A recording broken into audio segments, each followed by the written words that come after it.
Se applicassimo i costi standard nella sanità, sapremmo che avremo almeno 20 miliardi di euro all'anno di risparmi, il che vuol dire veramente una grande cifra che potremo dedicare ad altre attività. In generale, i costi standard applicati a livello nazionale su tutti i comparti, cioè se applicassimo la virtuosità del Veneto a tutta Italia, si risparmierebbero 30 miliardi di euro, che sono praticamente un terzo dell'interesse sul debito pubblico che noi oggi ancora sprechiamo invece di chiedere a alcune regioni che siano virtuose.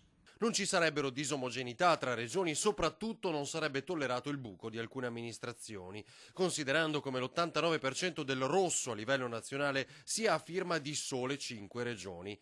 In soldoni, è il caso di dirlo, è il discorso che il governatore Luca Zaia oggi ha fatto a muso duro al ministro della Salute Beatrice Lorenzin, ricordando poi come il Veneto sia l'unica regione a statuto ordinario a rispettare i parametri imposti a livello nazionale. A Roma, infatti, il presidente del Veneto ha consegnato lo schema del risparmio in occasione del vertice al Ministero sull'ipotesi di cancellare il super ticket nazionale di 10 euro e tutti i ticket regionali. Ho invitato il governo a togliere il super ticket, quello famoso dei 10 euro, e di far togliere tutti i ticket regionali. Voglio ricordare che i ticket regionali sono applicati da quasi tutte le regioni tranne il Veneto.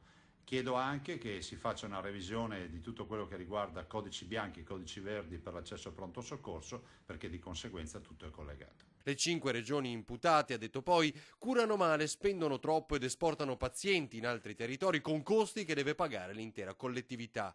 Usando il nostro metro operativo, aggiunge Zaia, il Paese potrebbe risparmiare 1 miliardo e 350 milioni di spesa farmaceutica, 4 miliardi sui costi giornalieri di ricovero, 1 miliardo e 400 milioni sulle gare d'appalto, 800 milioni sulla gestione dei ticket e ancora 17 milioni di spesa per il personale utilizzando la gestione informatizzata.